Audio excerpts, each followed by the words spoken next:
Hello guys, welcome to another video of stock market friends. Manipal health enterprises limited का जिस IPO का आज day 2 का सब्सक्रिप्शन ओपन हो रहा है, जानेंगे लाइव सब्सक्रिप्शन जेएमपी कितना चल रहा है, लिस्टिंग कितना मिलेगा, परफॉर्मेंस कैसा रहा, अप्लाई करें या फिर नहीं, फाइनल डिसीजन क्या लें, इन सभी पॉइंट्स को डिस्कस करेंगे। और ये कोई रिकमेंडेशन वीडियो नहीं है, इसलिए जो भी फाइनल डिसीजन होगा अपने रिस्क पर लीजिएगा। चलिए फ्रेंड्स, वीडियो स्टार्ट करते हैं। तो गाइस, आईपीओ 29 को ओपन हुआ था, 31 जुलाई क्लोज किया जा रहा है। 3 डे आईपीओ है। 5 अगस्त का लिस्टिंग डेट, ₹2 का फेस वैल्यू 560 टू 590 रुपीज का प्राइस बैंड, 25 शेयर्स की lot size, fresh capital OFS का combination, book build IPO 9275 crore का issue size, 15.7 crore shares issue किया गया, 8000 करोड़ का फ्रेश कैपिटल और 1275 करोड़ का ऑफर फॉर सेल रखा गया। बीएसई एनएससी पे लिस्टिंग हो रहा है। 56 रुपीज का एम्प्लॉय डिस्काउंट दिया गया है।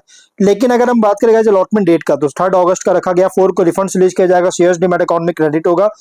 और ऑफर जो दिया गया क्यूआईबी एंकर इंक्लूड नहीं करेंगे। 29.9 big HNI 10, small HNI 5, retail 10 और एम्प्लॉय 0.2% ऑफर दी गई है, जो कि रिटेल मिनिमम 1 लॉट अप्लाई कर सकते हैं। 25 शेयर्स मिलेंगे, 14.7 थाउजेंड पे करना पड़ेगा। मैक्सिमम 13 लॉट अप्लाई कर सकते हैं, जो कि लगभग 1.9 लाख पे करना पड़ेगा। Small HNI minimum 14 lot apply कर सकते हैं और 2 लाख रुपीज पे करना पड़ेगा। बिग एचएनआई और sorry small HNI maximum 67 lot apply कर सकते हैं, 9.9 लाख पे करना पड़ेगा। Big HNI minimum 68 lot apply कर सकते हैं, 10 लाख रुपीज पे करना पड़ेगा। मैक्सिमम कोई लिमिट नहीं है। लेकिन अगर 5 टाइम सब्सक्राइब होता है small HNI, big HNI, retail या किसी भी कैटेगरी में, तो आपको मिनिमम लॉट होगा। जैसे small HNI 1 lot, small HNI 14 lot, retail में 1 lot, small HNI 14 lot, big HNI only 68 lot allotment होगा, उससे ज्यादा अलॉटमेंट नहीं होगा अगर 5 टाइम सब्सक्राइब होता है। तो एंकर से 4167 करोड़ का फंड रेज कर चुका है। लेकिन सब्सक्रिप्शन की बात करें तो डे 1 सब्सक्रिप्शन अगर देखा जाए तो क्यूआईबी 15 देखिए अंडर सब्सक्राइब है ओवरऑल। क्यूआईबी 15% सब्सक्राइब किया, 68.5 लाख शेयर्स बिड किया, 404 करोड़ का। Big HNI 8%, small HNI 8% subscribe है, दोनों में सेम सब्सक्राइब है, जो कि 18.3 लाख शेयर्स बीट किया, 108 करोड़ का। स्मॉल एचएनआई में 11.8 लाख शेयर्स बीट किया, 69.7 करोड़ का। और जो 108 करोड़ का जो बीट किया गया एचएनआई से ओवरऑल, और स्मॉल एचएनआई से 8% सब्सक्राइब है, 6.5 लाख शेयर बीट किया, 38 करोड़ का। रिटेल में 27% सब्सक्राइब है, 41.9 लाख शेयर बीट किया, 247 करोड़ का। एम्प्लॉय 95% सब्सक्राइब है, 2.6 लाख शेयर बीट किया, 15.6 करोड़ का। अंडर सब्सक्राइब देखने को मिल रहा है ओवरऑल। 15% टोटल सब्सक्राइब है, 1.3 करोड़ शेयर बीट किया, 775 करोड़ का सब्सक्राइब देखने को मिला है। जीएमपी की बात करेंगे तो कंपनी का जीएमपी ट्रेड कर रही है, अगर देखा जाए तो इसका जीएमपी ट्रेड कर रहा है लगभग 9 रुपीज का। कंपनी या तो 1.5% का फ्लैट लिस्टिंग दे सकता है, या तो फिर डिस्काउंट लिस्टिंग भी हो सकता है। और लगातार कंपनी का जीएमपी में गिरावट आ रहा है। मैक्सिमम 35 साल उसका कंसिस्टेंटली कंपनी के जीएमपी में लगातार गिरावट आ रहा है, डे बाई डे जीएमपी गिरावट आ रही है।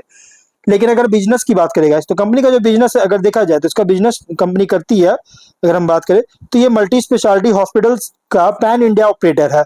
31 मार्च के अकॉर्डिंग 49 हॉस्पिटल्स ऑपरेट करता है, जिसमें 13,037 लाइसेंस्ड बेड्स है, और ये 14 स्टेट्स और यूनियन टेरिटरीज को कवर करता है। फाइनेंशियल अगर देखा जाए तो टॉप लाइन में ग्रोथ है, आप यहाँ देख सकते हैं कंपनी का टॉप लाइन ग्रोथ होता हुआ नजर आया। 26 में 10,520 करोड़ का रेवेन्यू, और लेकिन प्रॉफिट अगर देखिए तो डाउनफॉल हुआ 26 में। इसका रीजन क्या है तो employ cost, finance cost, depreciation, amortization cost के लिए प्रोविजन कंपनी को बहुत ज्यादा चार्ज किया, इस वजह से 26 के प्रॉफिट में गिरावट आया है। लेकिन अगर हम यहाँ पे कंपनी का ज्यादातर रेवेन्यू कंपनी जो जनरेट करता है ना, अगर देखा जाए तो यहाँ पे जनरेट ज्यादातर रेवेन्यू कर रही है कार्डियक साइंस से और ऑर्थोपेडिक से सबसे ज्यादा, और अदर से यहाँ पे देखिए रेवेन्यू जनरेट। आप यहाँ पर स्प्लिट देख सकते हैं कैसे कंपनी रेवेन्यू जनरेट कर रहा है। मतलब कॉन्गो से कंपनी, कॉन्गो मतलब हो गया cardiac science, oncology, neuro science, gastro science, orthopaedics, renal science, इन सभी से 64% का रेवेन्यू जनरेट कर रहा है। बाकी अदर से 35.9% का रेवेन्यू जनरेट करता है। अगर हम यहाँ पे कंपनी का कॉम्पिटिटर की बात करें तो पीयर्स अगर देखा जाए तो उसके पीयर्स है कंपनी का Apollo hospitals, Fortis health care, Max health care, Gujarat kidney special, super speciality, Park Mediworld, हाना, जोसेफ हॉस्पिटल, ये सभी इसके कॉम्पिटिटर है स्टॉक एक्सचेंज में लिस्टेड कंपनीज। ऑब्जेक्टिव क्या है तो इसका सब्सिडियरी है मणिपाल हॉस्पिटल्स प्राइवेट लिमिटेड। इसमें कंपनी आउटस्टैंडिंग बोरोइंग से इसका रिपेमेंट या पेमेंट करना चाहता है। और एक स्टेप डाउन सब्सिडियरी है सह्याद्री हॉस्पिटल्स, इसका माइनॉरिटी स्टेक एक्वायर करना चाहता है, जनरल कॉर्पोरेट पर्पस के लिए फंडिंग चाहता है। Ratios ROE 21.9, NW 13.6, PAT margin 8.9, EBITDA margin 27% का, डेट NAV 72.5 और PB 8.1, P रेशियो 75.9 टाइम का है, और मार्केट कैप 77,605 करोड़ के अराउंड होगा। अगर हम बात करें इस कंपनी के रिसेंट फाइनेंशियल डेटा के अकॉर्डिंग प्राइस बैंड जो रखा गया एग्रेसिव, मतलब कि ओवरली प्राइस रखी गई है। लेकिन अगर हम पोस्ट लिस्टिंग अगर हम बात करें, ये जो आईपीओ है ना, ये मेड इन मणिपाल ग्रुप का single made in company main company है जो कि ऑफर कर रहा है, जिससे गाइस एक फैंसी कैच कर सकता है इन्वेस्टर के बीच में। लेकिन अगर हम इसके स्वॉट एनालिसिस करें तो स्ट्रेंथ अगर देखा जाए, कंपनी ऑपरेट करता है one of India's largest multi speciality hospital networks का, स्ट्रॉन्ग प्रेजेंस है मल्टीपल स्टेट्स में, जैसे डाइवर्सिफाइड पोर्टफोलियो है टर्शियरी और क्वाटनरी केयर हॉस्पिटल्स का, और वेल स्टैब्लिश्ड ब्रांड है स्ट्रॉन्ग रेपुटेशन के साथ क्वालिटी हेल्थ केयर के लिए। Wide range of specialities offer करता है, जो कि मैंने आपको ऑलरेडी बताया अभी इसके जब रेवेन्यू स्प्लिट मैंने आपको बताया था, और कॉन्गो मेनली जो कि कॉन्गो से रेवेन्यू जनरेट करता है, और large doctor network, experience medical professionals, जिससे high quality patient care support करता है। स्ट्रॉन्ग ऑक्यूपेंसी लेवल्स है, बेड कैपेसिटी एक्सपैंड कर रही है, पेशेंट वॉल्यूम्स इंक्रीज हो रहा है, जिससे लॉन्ग टर्म ग्रोथ सपोर्ट करता है। मल्टीपल रेवेन्यू स्ट्रीम्स जनरेट हो रहा है in patient, out patient, diagnostics, pharmacies और अदर हेल्थ केयर सर्विसेज से। लेकिन वीकनेस की बात करें तो बिजनेस में लगातार कैपिटल इन्वेस्टमेंट जरूरत पड़ता है कि हॉस्पिटल एक्सपेंशन और मेडिकल इक्विपमेंट के लिए। ऑपरेशंस जो कि स्ट्रिक्ट सब्जेक्टेड होता है, subject to strict health care regulations और कॉम्प्लेक्स रिक्वायरमेंट्स होता है। प्रॉफिटेबिलिटी अफेक्ट कर सकता है अगर एम्प्लॉय और health care operating cost rise होता है तो। और एक्सपेंशन प्रोजेक्ट जनरली लंबा टाइम लेता है, बहुत लॉन्ग टाइम लेती है। बिजनेस डिपेंड करता है एक्सपीरियंस डॉक्टर्स और हेल्थ केयर प्रोफेशनल्स को रिटेनिंग करने पर, इस पर डिपेंड करता है। और अपॉर्चुनिटीज की बात करें तो डिमांड ग्रो कर रही है क्वालिटी हेल्थ केयर सर्विसेज के लिए, क्योंकि इनकम, हेल्थ केयर अवेयरनेस और इंश्योरेंस पेनिट्रेशन राइज हो रहा है इसके द्वारा। और न्यू हॉस्पिटल्स एक्विजिशन के थ्रू एक्सपैंड करेगा। Specialized health care, advanced medical treatments के लिए डिमांड इंक्रीज हो रहा है।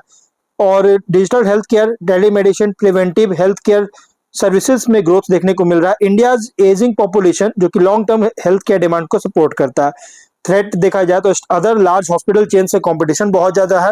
रेगुलेटरी हॉस्पिटल चेंजेस अगर होता है हेल्थ केयर प्राइसिंग और इंश्योरेंस पॉलिसी में तो इम्पैक्ट कर सकता है। स्किल्ड हेल्थ केयर प्रोफेशनल्स का शॉर्टेज एक्सपेंशन अफेक्ट कर सकता है।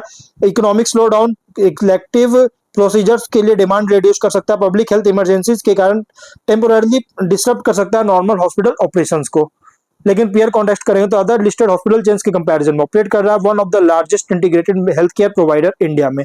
कंपनी कंपीट करता है ब्रांड रेपुटेशन, हॉस्पिटल नेटवर्क, एक medical expertise, advanced health care infra और पेशेंट आउटकम्स पर। इन्वेस्टर के लिए आईपीओ प्रेजेंट कर रहा है health care and hospital sector play, जहां लॉन्ग टर्म ग्रोथ डिपेंड करता है capacity expansion, patient volume growth, operational efficiency, continued investment health care infrastructure पर।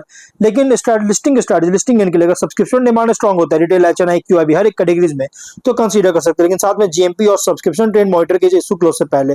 लॉन्ग टर्म के लिए उन इन्वेस्टर के लिए सुटेबल जिनका पॉजिटिव आउटलुक है इंडिया हेल्थ केयर सेक्टर पर। लेकिन लिस्टिंग के बाद आपको कुछ पॉइंट्स को ट्रैक करते रहना होगा, जैसे bed expansion, occupancy levels, revenue growth, operating margin, profitability आपको ट्रैक करते रहना होगा। स्ट्रैटेजी वर्डिक्ट लिस्टिंग के लिए अगर सब्सक्रिप्शन डिमांड जीएमपी सपोर्टिव होता है तो कंसीडर कर सकते हैं। लॉन्ग टर्म के लिए उन इन्वेस्टर के लिए सुटेबल जिनका लॉन्ग टर्म व्यू है हेल्थ केयर और हॉस्पिटल सेक्टर पर। और इसलिए गाइस जो भी फाइनल डिसीजन है अपने रिस्क पर लीजिएगा, ये कोई रिकमेंडेशन वीडियो नहीं है। तो गाइस वीडियो यहीं पर एंड करते हैं, और कोई डाउट है कमेंट बॉक्स में पूछे। मिलते हैं नेक्स्ट वीडियो में, टिल देन बाय बाय।